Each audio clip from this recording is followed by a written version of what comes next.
Hello everyone, welcome to environment IAS. दोस्तों, आज के द हिंदू न्यूज़पेपर में सोलर एनर्जी के ऊपर आर्टिकल आया है और इसमें यह कहा गया है कि भारत एक सौर शक्ति बन गया है।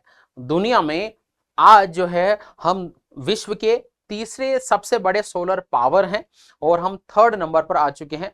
तो आप सबको बहुत सारी बधाइयां और इसी टॉपिक को हम आज के सेशन में कवर कर रहे हैं। So India rises as a global solar power house. तो सोलर एनर्जी को लेके भारत की सरकार बहुत प्रोएक्टिव है। हमने बहुत सारे इनिशिएटिव लिए हैं। आपने नाम सुना होगा इंटरनेशनल सोलर अलायंस। इसके साथ में आप ये देखो, रूफटॉप सोलर प्लांट, घरों की छत के ऊपर आपने देखा वो जगह जगह जो है सोलर जो है प्लांट लग रहे हैं। सोलर एनर्जी का बहुत ज्यादा प्रमोशन हो रहा है भारत में। सोलर एनर्जी की पॉलिसी जो है गवर्नमेंट लेके आई है। तो वेरियस इनिशिएटिव्स इनेबलिंग एनवायरमेंट, इसकी वजह से भारत ये अचीवमेंट लेके आया है। थर्ड नंबर पर आ गए हैं दुनिया में हम। इसी इशू को आज के सेशन में हम कवर करेंगे। So India is becoming third largest solar power generator in world in 2023। दुनिया में हम तीसरे जो है सबसे बड़े सौर ऊर्जा उत्पादक बन गए हैं, सोलर पावर जनरेटर बन गए हैं। अगर 2023 साल की बात की जाए और हमने कितना सोलर पावर प्रोडक्शन इंक्रीज किया है उस पर बात की जाए तो दुनिया में चौथे हम कंट्री ऐसे हैं जिसने सबसे ज्यादा सोलर एनर्जी प्रोडक्शन किया है 2023 में। In 2023 India saw world's fourth largest surge in solar generation, adding to 18 terawatt hours TWH of solar power to its grid. Top three country जो है चाइना है, यूएसए और ब्राजील में। तो खाली अगर 2023 की बात की जाए, टोटल में तो हम क्या है, तीसरे नंबर पे हैं। लेकिन खाली 2023 की बात की जाए तो हम चौथे ऐसे कंट्री हैं जिसने सबसे ज्यादा सोलर एनर्जी का उत्पादन किया है। हमने 18 टेरावाट आवर्स का प्रोडक्शन किया है। टॉप फोर की बात की जाए तो एक नंबर पे चाइना, दूसरे नंबर पे यूएसए, तीसरे पे ब्राजील और चौथे पे इंडिया ही है। Also, driving global trends, the top four countries, China, USA, Brazil and India, account for 75% of global solar growth। 2023 में अगर सौर ऊर्जा की ग्रोथ की बात की जाए तो ये चारों कंट्री ने मिलकर वर्ल्ड का 75% शेयर जो है इन चारों कंट्री के पास में जाता है। सो ओवरऑल प्रोडक्शन में थर्ड नंबर पे, 2023 में फोर्थ नंबर पे, और जो टॉप फोर है वो 75 शेयर है इनका टोटल सोलर एनर्जी में 2023 में। रिन्यूएबल एनर्जी ट्रांजिशन, तो बेसिकली हम ऐसा कर क्यों रहे हैं, हम सौर ऊर्जा की तरफ जा क्यों रहे हैं, इसके दो रीजन है। पहला रीजन तो ये है कि आप जानते हो कि इंडिया में इलेक्ट्रिसिटी का जो प्रोडक्शन होता है वो कोल पावर प्लांट से होता है मेनली। ऑलमोस्ट 60 to 70% हमारे जो बिजली का उत्पादन होता है वो कोयले पर आधारित पावर प्लांट से होता है। ठीक है, इसको हम रिप्लेस करना चाहते हैं। क्यों?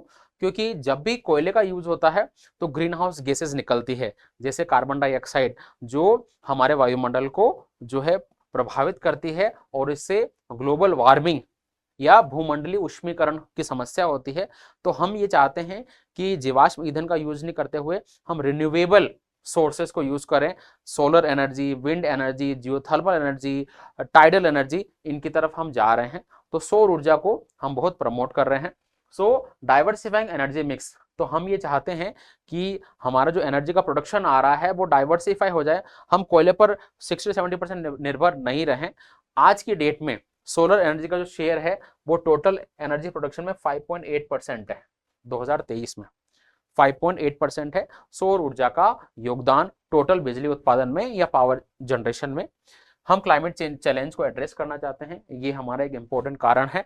और इकोनॉमिक ग्रोथ को पावर करना चाहते हैं। इंडिया जो है ऑलमोस्ट जो है 3.8 ट्रिलियन की इकोनॉमी बन गई है। हम ये चाहते हैं कि हम एक डेवलप्ड नेशन बने। इसके लिए हमें चाहिए ऊर्जा, और ऊर्जा हमें रिन्यूएबल सोर्सेस से, यानी नवीनीकरण जो स्रोतों से ऊर्जा की प्राप्ति चाहिए। इस वजह से हम सौर ऊर्जा की तरफ आगे बढ़ रहे हैं।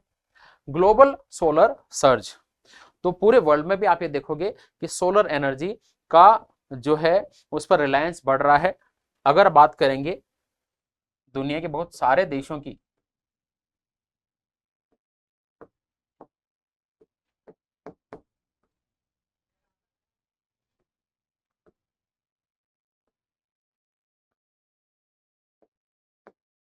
ठीक है, वर्ल्ड का स्कीमेटिक।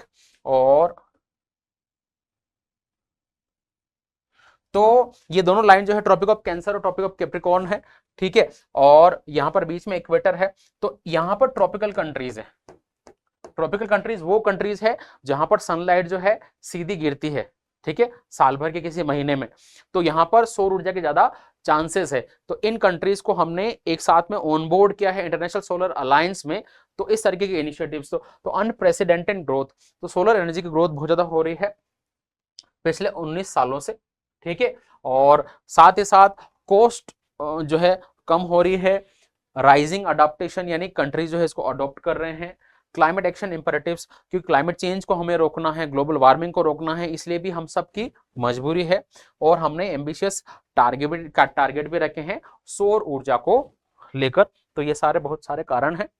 एम्ब्रेसिंग सोलर इनोवेशंस, सो टेक्नोलॉजिकल एडवांसमेंट, पिछले कुछ टाइम से सौर ऊर्जा के क्षेत्र में बहुत सारे टेक्नोलॉजिकल एडवांसमेंट हुए हैं, जैसे high efficiency panel, advance tracking system and innovative energy storage solution. तो पैनल की जो एफिशिएंसी वो हमारे बढ़ गई है सोलर पैनल की। इसके अलावा ट्रैकिंग सिस्टम एडवांस हो गया है, और स्टोरेज के सॉल्यूशन भी हमने इनोवेटिव, ये सौर ऊर्जा को संग्रहित करने के जो सॉल्यूशन है, ये इक्विपमेंट है, वो भी हमने इनोवेट किए हैं। गवर्नमेंट की पॉलिसी बहुत सपोर्टिव है सोलर पावर प्लांट लगाने के लिए, या घर की छतों के ऊपर रूफटॉप सोलर लगाने के लिए। आपको पता है कि सरकार सब्सिडी देती है, एग्रीकल्चर में आप सोलर पंप लगाओ आपको बहुत सब्सिडी मिलेगी। तो सरकार की पॉलिसी क्या है, सपोर्टिंग और इनेबलिंग, कैपेसिटी बिल्डिंग पर काम किया जाता है, ट्रेनिंग दी जाती है, अवेयरनेस फैलाई जाती है, और ग्लोबल कोलैबोरेशन को भी हम सपोर्ट कर रहे हैं। तो कुल मिला के एक कंडक्टिव और एनेबलिंग एनवायरनमेंट देश में जनरेट किया गया है ताकि सौर ऊर्जा को प्रमोशन मिले, ठीक है। ए ब्राइटर सस्टेनेबल फ्यूचर, सो रेन्यूएबल एनर्जी में लीडरशिप इंडिया, निश्चित रूप से हम लीडर बनेंगे, क्लाइमेट चेंज को मिटिगेट करेंगे, क्लाइमेट चेंज के प्रभाव को हम कम करेंगे, और सस्टेनेबल इकोनॉमिक ग्रोथ यानी कि हमारी जो देश की अर्थव्यवस्था की जो ग्रोथ आएगी वो सस्टेनेबल वेज से आएगी। तो निश्चित रूप से देश को बहुत फायदा होगा। Thank you very much.